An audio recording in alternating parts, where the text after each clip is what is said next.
Esto es algo magnífico.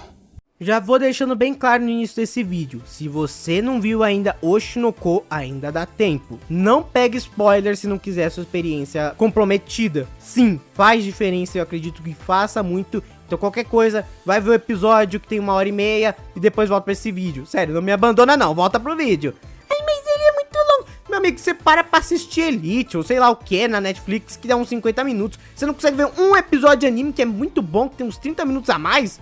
Ah, é mesmo? Mas bem, como eu falei, vamos falar hoje de Oshinoko, que pra mim foi a melhor estreia do ano. É verdade. Uma história sobre a indústria do entretenimento e sobre todas as suas mentiras. E assim a gente começa observando a Ai, uma idol em ascensão, extremamente famosa, muito bonita, com um carisma enorme e com um brilho de outro mundo. E nesse caso meio literal, ela tem estrelas nos olhos. E ela tem um fã muito fanático por ela, que é um médico chamado Goro. E ele é meio maluco. Tem uma enfermeira que até zoou, você é lolicon, né? Não, pera aí, isso aqui não é Mushoku Tensei não.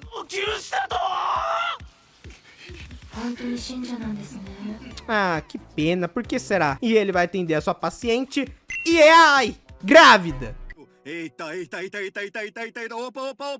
opa. Idols no Japão não são vistos como pessoas normais, elas são vistas como ídolos. Elas têm que ser perfeitas, sem fraquezas, elas não podem demonstrar nada e ter lealdade completa aos seus fãs, porque elas não podem entrar em um relacionamento senão os fãs ficam com ciúme, porque é como se elas fossem algo pertencente a eles. Então, descobrir que a Ai está grávida, que ela não é virgem também, né, obviamente, daria uma merda tão grande e acabar com a carreira dela, por sinal. Mas mesmo com tudo isso, ela decidiu ter esses filhos. E quando ela conversa com o Goro, ela não fala só que ela quer ter esses filhos, que ela quer também continuar sendo uma idol. Ela é uma idol meio gananciosa? Sim, mas no final das contas, ela quer experimentar de tudo um pouco. E no final, o Goro, como seu completo gado e fã barra escravo, ele, ok, eu vou apoiar ela. Ele acaba cuidando do pré-natal dela, vai cuidando dela durante a passagem do tempo, até que chega, obviamente, o dia do parto. E ele que vai fazer o parto dela. Só que ele vai pra fora pra fumar um cigarrinho e nota que tem alguém estranho seguindo ele.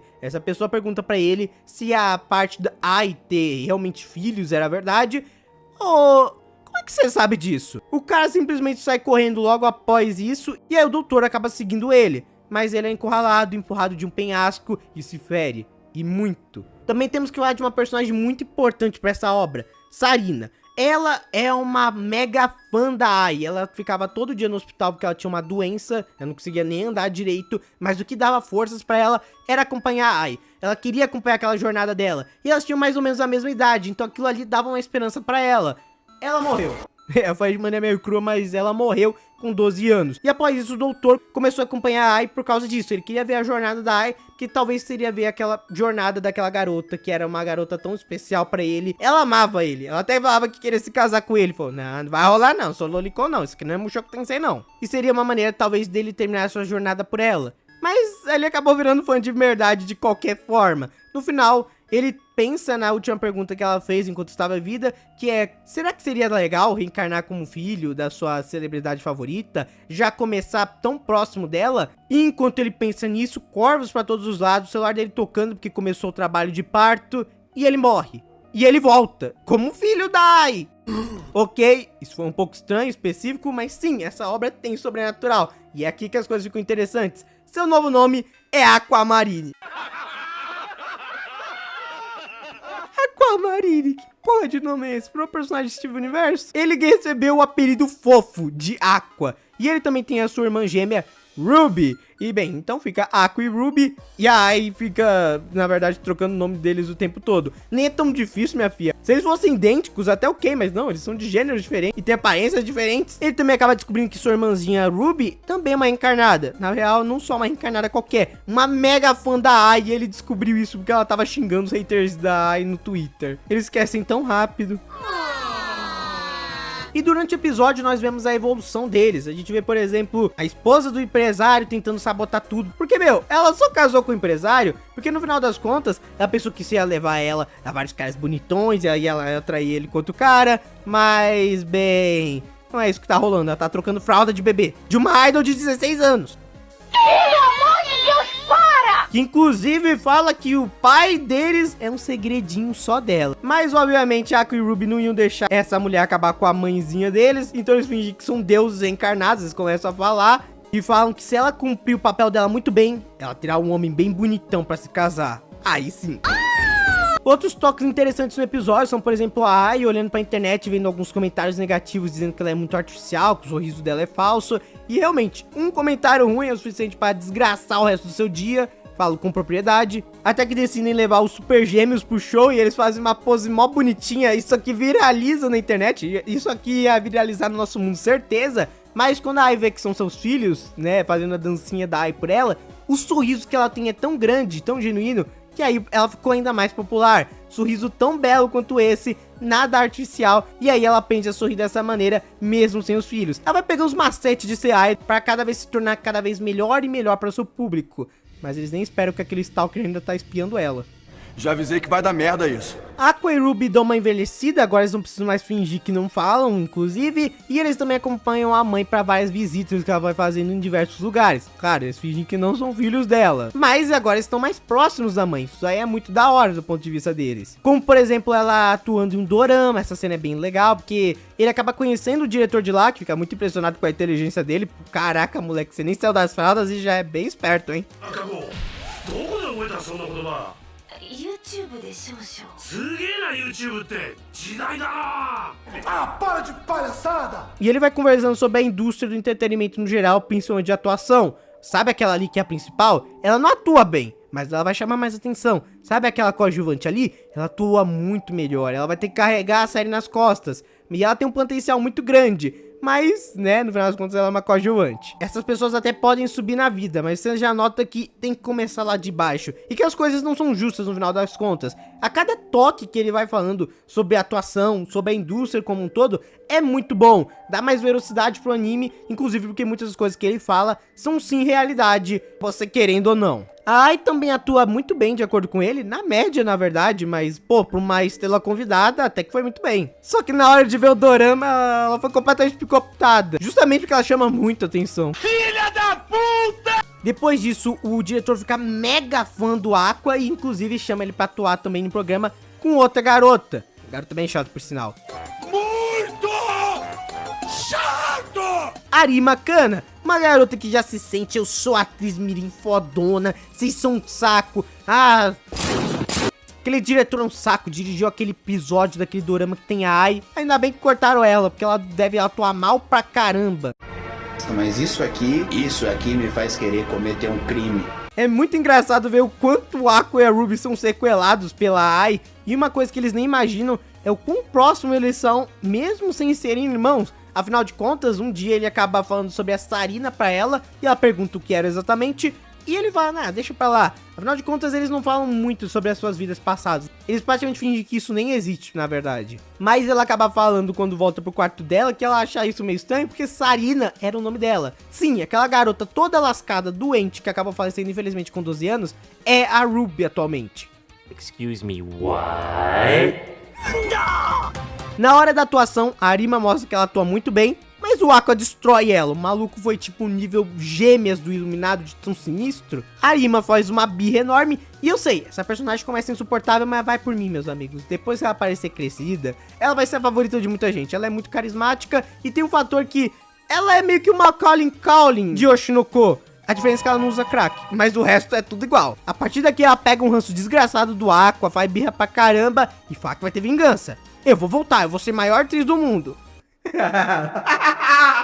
Também nesse episódio um pouco mais sobre a Ruby, o desenvolvimento dela, inclusive o desenvolvimento de todo mundo. Uma coisa que esse prólogo de Oshinoko faz muito bem é desenvolver os personagens. Esse aqui parecia um babaca, ele vai melhorando. Esse aqui parecia que ia ser uma sub-vilã, qualquer coisa de tipo. E no final ela vai se tornando realmente uma segunda mãe pra eles. Ai, parece só a garotinha boba e ingênua, mas cada vez você vê que ela vai aprendendo mais e ela vai usando a seu favor pra mentir pros seus fãs. Afinal de contas, como ela mesma fala, ela é uma idol muito mentirosa. Aqua e Ruby tem uma relação de irmãos cada vez mais forte. Inclusive, ele ajuda ela com esse problema que ela não consegue dançar, porque ela sente como se ela fosse cair a qualquer momento, traumas da sua vida passada, e a Ai também ajuda ela na sua autoestima, tanto que ela finalmente consegue dançar. Essa cena é bem bonita e é muito legal ver como ela tá superando as coisas. Mas aí, a parte fofa do episódio acabou. Acabou!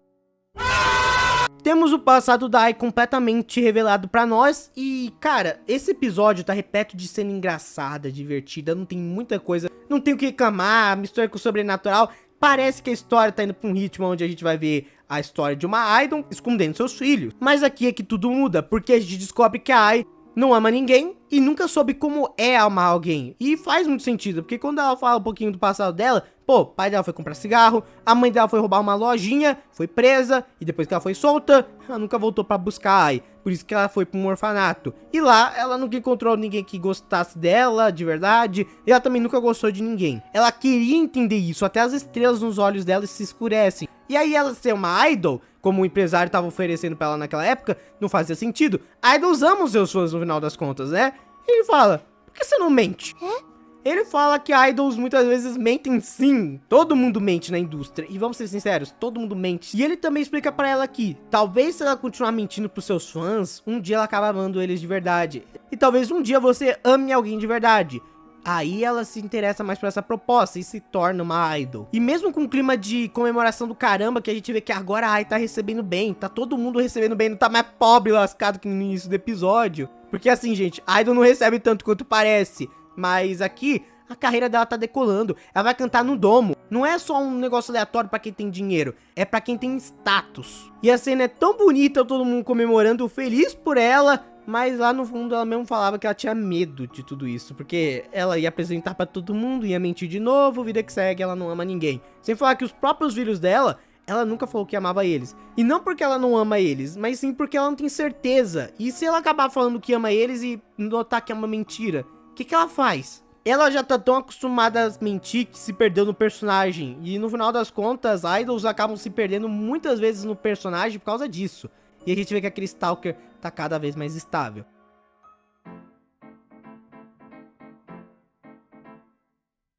Até que no dia da comemoração do domo, ela vai toda alegre abrir a porta e um fã dela vem celebrar isso trazendo flores, onde ela é brutalmente esfaqueada e todas aquelas flores brancas são cobertas pelo próprio sangue da Ai. Essa cena é incrivelmente tensa e eu tô quase chorando só de relembrar, porque quando eu vi o episódio na primeira vez eu saí emocionado e na segunda pra fazer esse vídeo eu chorei e muito, não vou negar não. Você vê que um autor é bom quando ele consegue pegar uma grande gama de pessoas assistindo o mesmo anime e uma boa parte delas fala que se emocionou nessa cena. Que é muito difícil você não se emocionar. Toda a situação da Ai, o fã desgraçado xingando ela, fã entre muitas aspas, lembrou até o Stalker do John Lennon, porque, ai, você me enganou, você mentiu pra nós, você nos traiu, você teve filhos. Que, de novo, você é a Virgem Maria, você não é uma pessoa normal, você é uma idol, um ídolo. A ser endeusado, você não tem direito de ser você mesmo. Esses caras malucos colocam tudo à sua frente como se fossem, na verdade, suas mães, suas namoradas, suas amigas, tudo misturado no mesmo bolo, pra suprir uma necessidade deles, mas sem relações de verdade como seres humanos normais, e sim colocando tudo isso nas costas de uma única pessoa e de uma única idol nesse caso. E ela admite que ela mente, enquanto o Aqua entra em choque porque a mãe dele tá sendo esfaqueada. Mas ela admite também que ela mente porque no final das contas ela queria poder amar eles um dia. Ela se esforçou tanto, fez tudo o que é possível porque ela queria amar os fãs dela. E quando ele fala que isso é mentira, ela fala pra ele que ela guarda o presente dele até hoje. Ela lembra do nome desse cara até hoje. Inclusive esse mesmo presente, que é um potinho de estrelas, etc., ela mostra pros filhos dela em vários momentos do episódio. Ela guardava o presente de um dos primeiros fãs dela com carinho. Nesse momento, o Stalker, que é uma pessoa completamente obsessiva e louca, entra em choque e corre, completamente arrependido do que fez. E a Ai simplesmente vai ver se o Aqua tá bem, mas naquele ponto, ela não ia sobreviver. Ela simplesmente abraça ele, já aceitando que ela vai morrer, e fica feliz do filho dela estar bem, que aquele cara, aquele maluco, não esfaqueou nenhum dos filhos dela. Enquanto ela sangra pra caramba na porta, a Ruby tenta abrir a porta, mas não dá. Todo o drama dessa cena é muito bonito, a construção dela, esse sangue todo tem muito mais do que no mangá, esbufar a violência, e isso tornou a cena mais agonizante, mesmo pra quem já leu, e no final ela finalmente fala: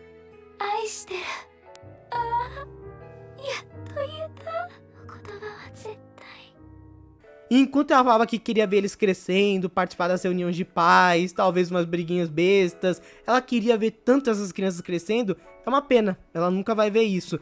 Mas ela fica muito feliz de ter sido a mãe deles, mesmo que por um período de quase 4 anos apenas. a Ai morre na frente deles e a cena é tão crua, você vê o brilho nos olhos dela desaparecendo, que como eu falei, não dá. O drama dessa cena toda, o amor e o carinho dela, que é sim de uma mãe de verdade, ela não era perfeita, tudo bem, mas ela era uma mãe, e uma mãe boa ainda. Melhor que muitas por aí, melhor que a própria mãe. Mas esse é o fim de uma estrela, esse é o fim de um ídolo no final das contas, tudo por causa da obsessão maluca de um fã, e não só de um, mas de vários, se você parar pra pensar. Toda essa pressão que foi colocada em cima dela era uma coisa atrás da outra. E se fosse só aqui em Oshinoko, a gente podia relevar talvez, mas isso acontece tanto no nosso mundo com idols. Não precisa ser nem do Japão. Cantores de K-pop, por exemplo, também sofrem isso. Como eu falei, John Lennon foi assassinado por um stalker que estava decepcionado com ele. Isso não deveria ser algo normal, mas é isso que acaba rolando. A mídia farma em cima disso mais do que canal de opinião. Também acabam criando um bando de notícias sensacionalistas em cima da Ai, que deixa a Ruby completamente isolada. E ela começa a falar tudo isso que eu falei, de certa maneira, desforrando todo o ódio dela.